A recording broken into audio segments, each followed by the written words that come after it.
So today I'm continuing my learning of Quilt Path for my long arm machine. That's my computerized software. And I've already started something, and this is an experiment, but so far it's been going well. And that is to do sort of customized quilting in the sense that on this quilt, which is a scrappy quilt, so I'm not concerned if I screw up on this, can I put a different design in each block? And I know that I can, but how to do it? Well, I'm doing something very simple right now. You can see here I'm using a white thread in this, and I've done two of the blocks. This one's a little harder to see. And you might ask, well, why are you using such a light thread? Well, because there's so many colors in this quilt, I just decided I'd go with white. Now I have a dark background or backing fabric, so it'll probably show up pretty good on there. I'm more or less more concerned about placement. So I'm going to show you how I'm doing this with this next block. I'm just going to move that out of the way. So this is my next block. And my quilting area is in here. These pieces, although they blend in, are basically sashing.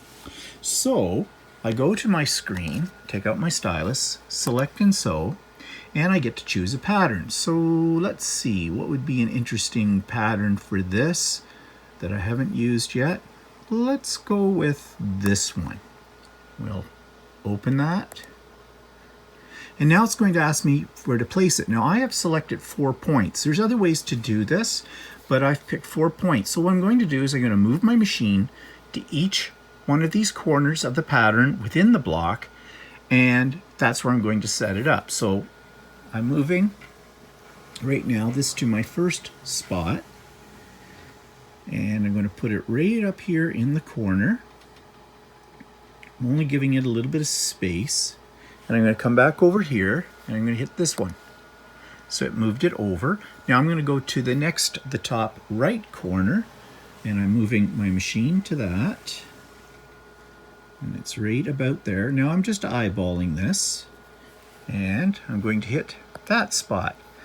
And now I'm going to go down to the bottom right corner, and I want to put this one right about here.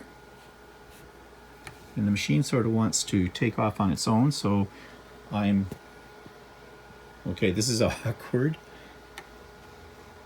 Okay, right about there is where I want to go. And go across to the last corner.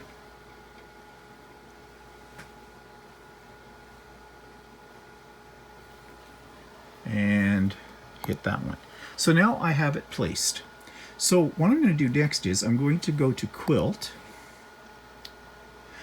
but I'm going to have this trace out first before it sews to make sure that I've contained everything within this block. So instead of hitting sew, I'm going to hit trace, and that means it'll just follow the pattern, but it won't sew. So it's moving to its starting position. Well, it's already done the starting position. Didn't stop. And it wouldn't stop because that's only for bob and pull, and I'm not actually sewing. So you can see it's tracing out this design right now. And what I'm interested in is to see how close it's going to come to the edge. And that's perfect right there. So I'm going to watch it a little bit longer and just make sure that each of my sides, it's coming close to the seam, but not right in it. And I did select something called fit, which I think makes this pattern fit into those areas that I've already designated. So it's going to fill the whole block. So yes, it looks like it's there. That's okay. And we're working our way up towards the top of the block. It's going over to the other side. That's fine. I just looked at it. And so it looks like this pattern is going to fit in here fine. So I'm just going to let it play out on here just to make sure, because you know those block areas may not be completely square, but that's why I picked all the points to compensate for that. and it looks like it's doing a really good job. So I will come back in a second after it's finished tracing this out and start the sewing process. Okay, so I've started the sewing process. I pulled up my bobbin thread, and as you can see, Quilt Path is doing some actual sewing here. It's a little difficult to see because this block is very, very busy, but it's following that pattern that I had before. So when it gets this finished, I'll come back and show you the final product. So the design is now finished in this block, as you can see, and I'm very happy with how it's working so far. So I have one more block in this row to do over here, and then I'm going to go back and do something with the border at the top. This will be an experiment. I don't know how this is going to work, and with the sashing pieces in between. And I'll bring you back to that when I'm ready to try something there.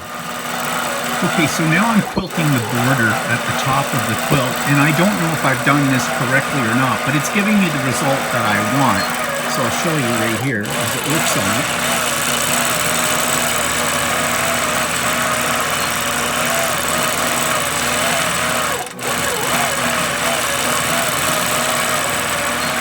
So essentially what I did was I set this up like a single row pantograph and placed it, and I did do a trace beforehand to see if it's going to fit properly, and it does. So as I said, I don't know if this is the proper way to do a border, but it's working for me right now until I learn how to properly do it.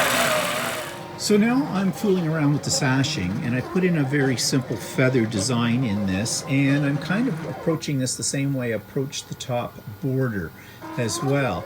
And it's a little bit tricky. I know I'm not doing this right. I'm going to have to look up things on this, but right now it is working for me on this quilt.